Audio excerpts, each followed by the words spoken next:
Hey everybody, today I'm talking about Legendary Revelations, which is one of the newest expansion sets for Marvel Legendary, at least at the time of this recording. There's been about, 20 plus expansions now, but this one, interestingly, has got some pretty popular characters in it that surprisingly haven't been used yet.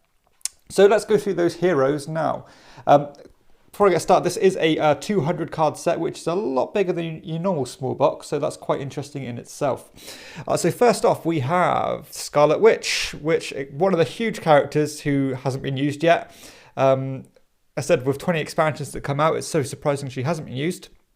But this one, I think a lot of the flavour of it is based on the House of M comic storyline, where Scarlet Witch was a big kind of character in that. So her basically... what she does is she focuses on this thing called Dark Memories, which is a new keyword. That one is basically lets you look through your discard pile for the different hero classes, and then you get one attack for each hero class in your discard pile. So let's take a look at a couple of other cards here. So for her 4 card, you can reveal the top card of the hero deck, and you would play a copy of that card this turn.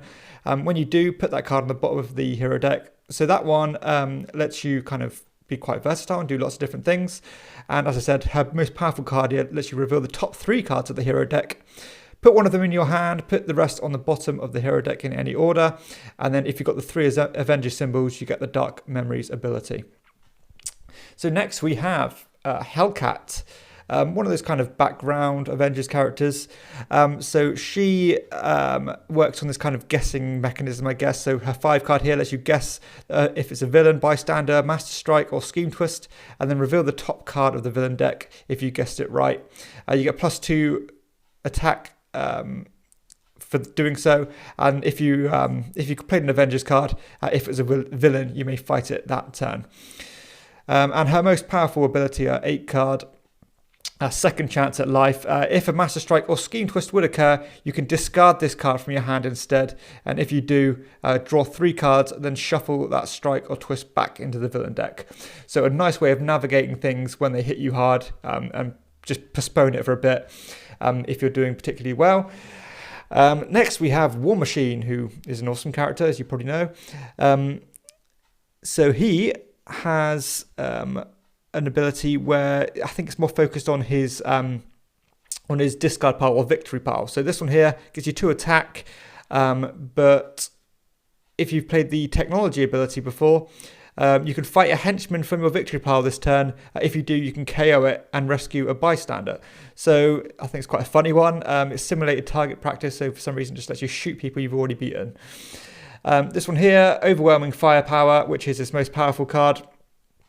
Whenever you defeat a villain, I'm trying to focus here, a villain or mastermind this turn, draw a card and rescue a bystander.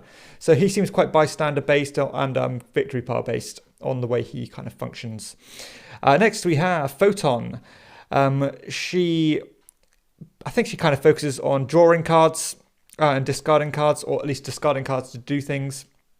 And her most powerful ability has this last stand keyword, which is another new one, and that gives you an attack power for each empty city space. So she can potentially do quite a lot of damage. Next, we have Quicksilver. I think there's been previous Quicksilver cards, but this one has the new hyperspeed keyword, which I think is probably my favourite keyword from this set. For example, this one here, Too Fast to See, lets you do hyperspeed 3. For stars, for recruitment power. That means you can skim the top 3 cards of your deck, and then you get +1 recruitment for each star that you've kind of gone through, and then I think you put them on the bottom of your deck. But if you have the instinct ability, then you can use it for stars and attack. So quite a good card, that one, for a 3. And his final one, which might be my favourite card of the set, Around the World Punch. This one is hyperspeed for your entire remaining deck. And obviously you get an attack for each attack card in there. But if you've got the 4 Avenger symbols, you can make sure you reshuffle your whole discard pile to make a whole new deck. So you can go through your entire deck to get those attack symbols. Next we have Ronin, who I believe is Hawkeye, or at least Clint Barton.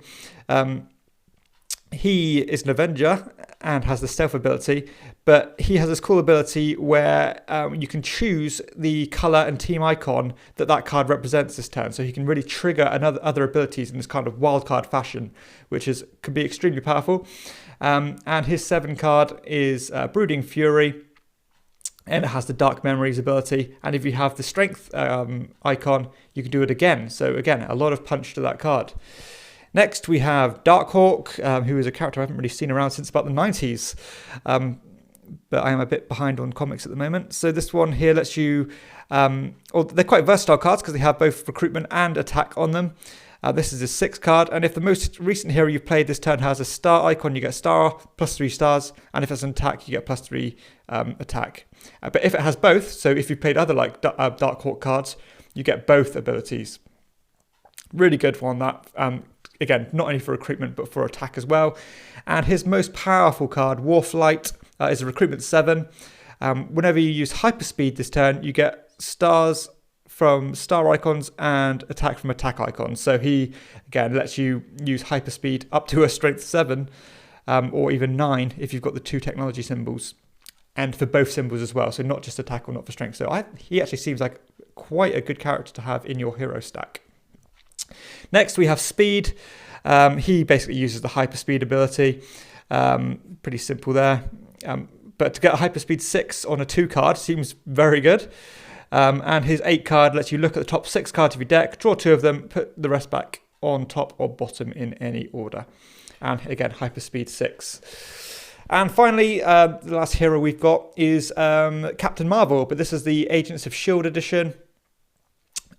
This one lets you, I think it focuses on drawing cards. So if you draw any extra cards this turn, you get +1 attack. And her 7 ability lets you draw 3 cards or do the last stand ability. But if you have the 2 fists, you can do both. So let's take a look at the villains and masterminds. Okay, so let's take a look at what else you get in here. So another thing they've introduced in this set is locations, which I think is a great idea, and I'm surprised they haven't done it sooner. These are basically, I guess they kind of act like villain cards, but they don't go on villain spaces, they go above them. And then they can kind of bolster the attack or bolster the defense of cards in that particular location. So we've got a Hydra base here, for example. It gets you 2 attack while there's a villain there, but you can fight it and get rid of that Hydra base. So a really good idea, I like that. So another one of the villains you got is the Lethal Legion. And these location cards are kind of shuffled amongst those kind of sets of cards. For example, here we've got like the Raft Prison, which is a quite a cool location in Marvel Comics. Whenever you fight a villain there, each other player puts a villain from their victory pile into the escape pile or gains a wound. So you've got to kind of get rid of your your heroes you've accumulated as if they're escaping to prison, which is cool. And I just thought one of the cool characters in that set is M'Baku, and he gets +3 while there's a cult location because you've got the white gorilla. There you go, the white gorilla cult location card, which helps him. And if you fight him, each villain reveals a card and discards a technology card.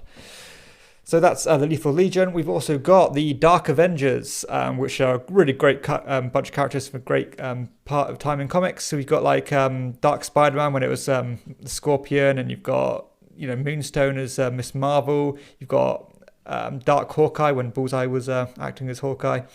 So yeah, a cool set there. You've also got the Army of Evil with like Count Nefaria, Ulysses Claw, some really iconic characters here. You got the 10 Mandarin Rings as a villain set, which is cool. I'm interested to see those. You've also got the Hoods Gang, where you've got characters like the Brothers Grimm, you've got Cancer, Chemistro, and stuff like that. But the Masterminds we've got Grim Reaper, who is a cool character. You've got the Hood, and you've got, most importantly, the Mandarin, who is awesome. So first off, we've got the Grim Reaper. He gets 1 attack for each location card in the city.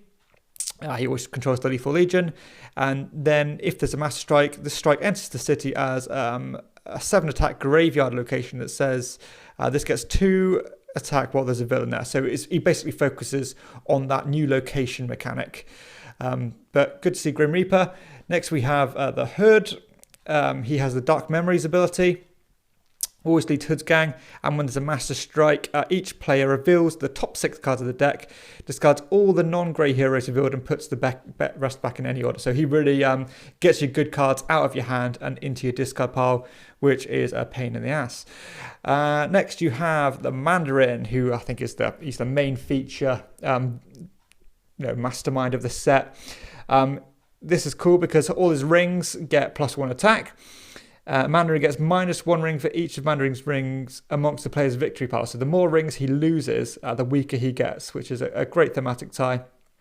But when the Master Strike attacks, each player chooses a Mandarin's ring from their victory pile to enter the city, and any players who didn't have a ring gains a wound instead. So he's going to be constantly trying to get his rings back and fluctuate in power. But yeah, a great character and cool to see the Mandarin used as a mastermind.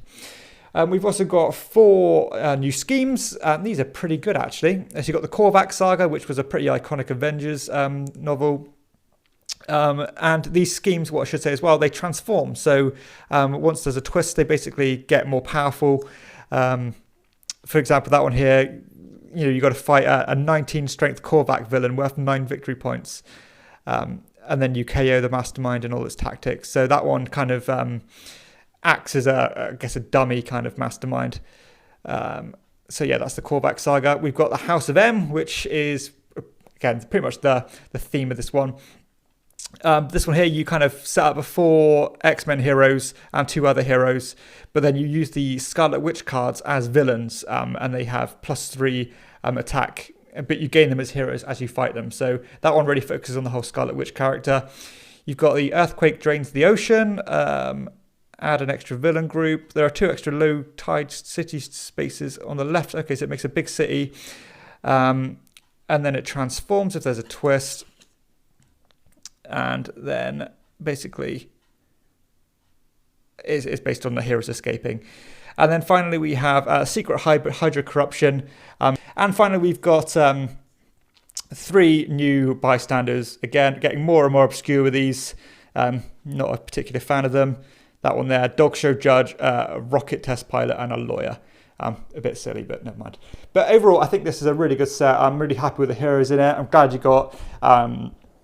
you've got the Mandarin now, you've got the Hood and Grim Reaper, some really good villains, and for a kind of a set that's been so down the line of the expansions, this one is a really good quality one, and I'm happy with it. 200 new cards to introduce to Legendary, so yeah, very happy with this one. I think it's quite a top tier one, to be honest. So that is Legendary Revelations.